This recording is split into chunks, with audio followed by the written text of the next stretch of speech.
Audio Jungle. जी नमस्कार, मैं हूं वीरेंद्र चौधरी और आज हम आपको एक ऐसी दलित नेता से मिलवाने जा रहे हैं जिसका नाम है किरण आरसी जाटव, जो संविधान और जाति पे और आरक्षण पर खुलकर बोलना जानती हैं। उनका कहना है कि राजनीति ने आरक्षण के बहाने वोट बैंक की राजनीति को जिंदा रखा है और आरक्षण के ही बहाने वो राजनीति करते हैं। जब उन्हें कोई काम नहीं होता तो वो आरक्षण का झंडा उठा लेते हैं और अपने पीछे भीड़ को इकट्ठा कर लेते हैं। उन्होंने कहा है कि अगर आप चाहते हैं कि समाज एक समान हो तो आरक्षण व्यवस्था को समाप्त करना जरूरी है। उन्होंने अब से पहले भी एक दिन कहा था कि चमार ही असली हिंदू हैं।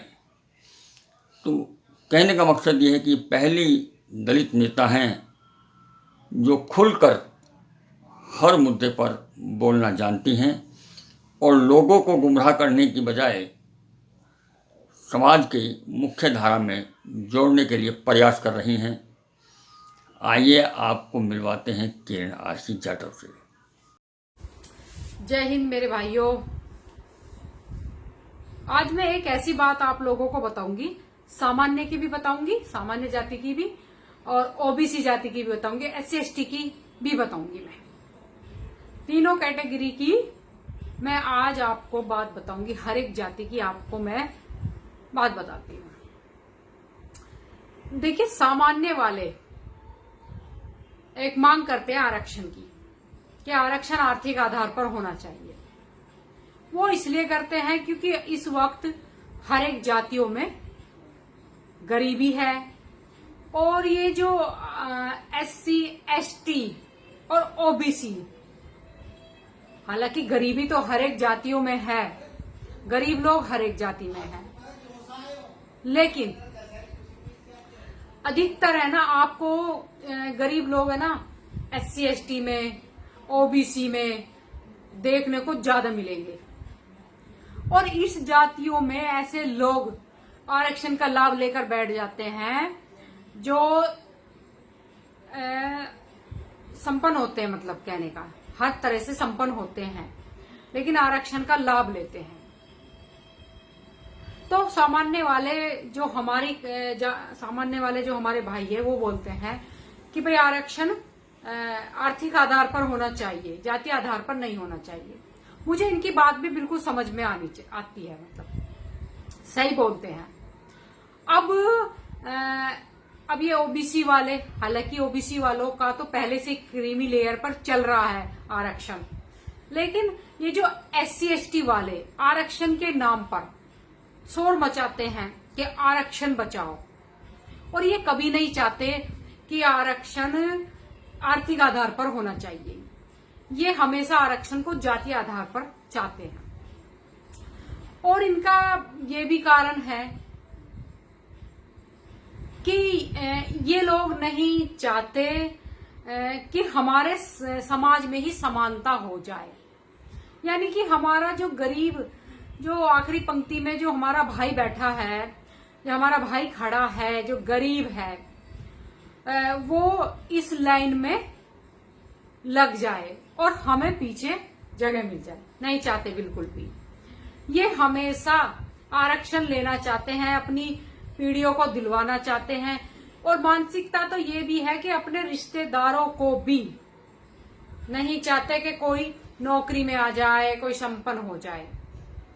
एक मानसिकता ऐसी पनपी हुई है हर एक जातियों में कि वो सिर्फ अपने को ही संपन्न चाहता है। तो ये तो इसलिए आरक्षण का विरोध करते हैं कि भाई आरक्षण आर्थिक आधार पर नहीं होना चाहिए। लेकिन सबसे बड़ी जो बात है, मैं एक चीज समान देख रही हूं, समान रूप से, जो ये है कि हर एक जातियों में ऐसे ऐसे सामाजिक संगठन आपको मिल जाएंगे जो जातीय व्यवस्था का विरोध करते हैं। वो सामान्य में भी है, ओबीसी में भी है, SC ST में भी है, और एक दूसरे को आपस में कोसते हुए मिल जाएंगे, आपस में आरोप लगाते हुए मिल जाएंगे कि भाई ये जो जातीय व्यवस्था, ये जात पात की जो भेदभाव है, ये इस कैटेगरी ने या इन जातियों ने शुरू करी है या कर रहे हैं या अभी भी कर रखी है। ये आरोप लगाते हुए भी आप लोगों को मिल जाएंगे। लेकिन मैं एक बात आप लोगों को बता दूं कि ये वो बात करते हैं जैसे नहीं कि एक पेड़ है, पेड़ में कीड़ा लग गया, दीमक लग गई है, हैं? और उसकी है ना सिर्फ डालियों को, उनके पेड़ पत्तों को, फुलंगों को कीटनाशक दवाई छिड़क दी जाती है और ऊपर से छपा, नीचे से जड़ में कीड़ा लगा पड़ा है।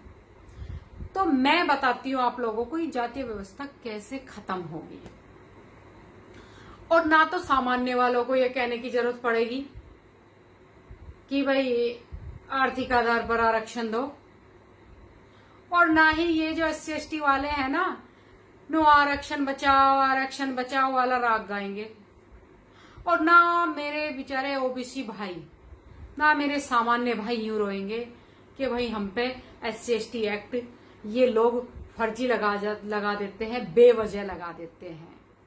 क्योंकि बहुत सारे केस मैं अभी देख रही थी, तो मैंने कितने सारे केस देखे फर्जी SC/ST एक्ट के।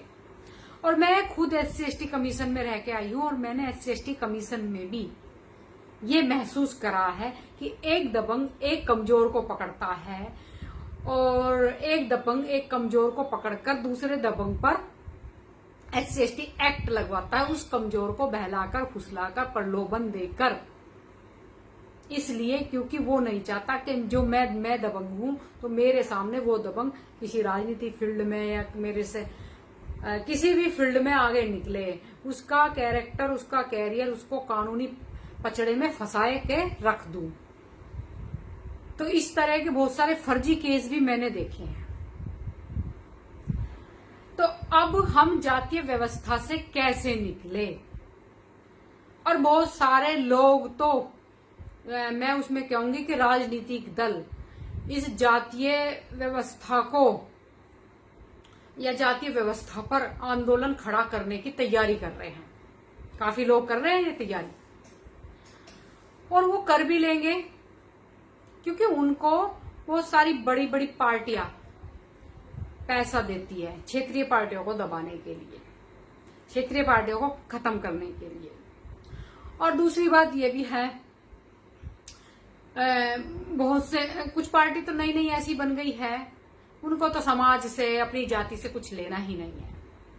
उनको तो आग लग जाए पूरे समाज में, पूरी जाति में, लेकिन उनको तो सिर्फ बाहर से विदेशी पैसा चाहिए, विदेशी पैसा चाहिए, अपनी राजनीति को बढ़ाना है उनको, बस उनका तो उद्देश्य ही जीवन का ये है। उनको कुछ नहीं लेना अपनी जाति से, अपने समाज से कुछ नहीं लेना, इस देश से भी कुछ नहीं लेना है। हाँ, बस लेना है तो उनको विदेशी पैसा लेना है, बस। विदेशियों का जो असामाजिक ताकतें हैं, जो ऐसी ताकतें हैं जो हमारे देश को खोखला करना चाहती है, उनका पैसा उनको खाना है, बस। वो तो इसलिए फील्ड में उतरी हुई है। लेकिन मुद्दा सबका यही है कि जातीय व्यवस्था समाप्त हो, जातीय भेदभाव समाप्त हो। तो मैं बताती हूँ भाइयों, ये कैसे समाप्त होगा। देखिए, भारतीय संविधान में कैटेगरी दी गई है, SC/ST OBC सामान्य, ये 4 कैटेगरी दी गई है भारतीय संविधान में। अगर हम इन कैटेगरी को समाप्त कर देते हैं तो हम सब भारतीय हो जाएंगे, हम सब नागरिक एक समान हो जाएंगे, और फिर जो काम होगा ना, गरीबों पर होगा। देश की गरीबी हटाओ, इस पर काम होगा। फिर कोई ये नहीं होगा कि फला जाति को उभारो, फला जाति को, नहीं, कोई जाति नहीं है, सिर्फ हमें गरीब को उभारना है, हमें समानता लानी है। और कैसे हमें गरीबों को आर्थिक रूप से संपन्न करना है, इस पर काम होगा। क्योंकि हम सब तो एक नागरिक हो जाएंगे, समान नागरिक हो जाएंगे। और जब हम समान नागरिक हो जाएंगे तो फिर काहे का झगड़ा भाई? काहे, कौन कहने वाला नु तू वाल्मीकि है, और मैं जाट हूं, मैं ठाकुर हूं, मैं त्यागी हूं, कौन कहेगा फिर? और कहे तो फिर अपने घर में कहता रहे। सरकारी नौकरी में या सरकारी व्यवस्थाओं में तो तुझे जगह है ही नहीं भाई। जिसको कहना है कहे अपने घर में, अपनी मुंह चेरते रहे घर में ही बैठे हुए। लेकिन सरकारी विभागों में कोई जगह नहीं होगी, क्योंकि कैटेगरी नहीं होगी, और कैटेगरी नहीं होगी तो सरकारी सिस्टम में जाति नहीं होगी। इस तरह खत्म हो सकता है ये जातीय भेदभाव, ये जातीय व्यवस्था। तो अगर मेरी बात आप लोगों को सही लगी हो ना, तो कमेंट कर कर आप मुझे जरूर बताइए,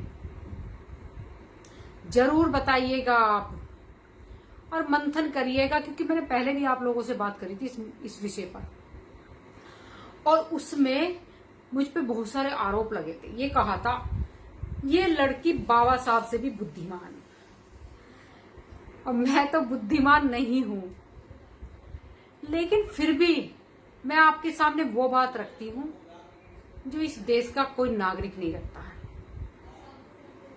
मैं वो बात बोलती हूं जो किसी जाति का व्यक्ति नहीं बोलता। और मैं किरण आरसी जाटव समाज की लड़की हूं, खुद ऐसी कैटेगरी में आती हूं, लेकिन नहीं, मुझको तो देश एक चाहिए। इन जातियों में ऊंच नीच का जो भेदभाव है ना, वो खत्म होना चाहिए। हाँ, आर्थिक आधार पर कार्य होना चाहिए इस देश में, लोगों की गरीबी मिटाने का कार्य होना चाहिए इस देश में। तो मेरा सुझाव ये था मेरे भाइयों। इसी के साथ मैं अपनी बात समाप्त करती हूँ। जय हिंद, जय भारत।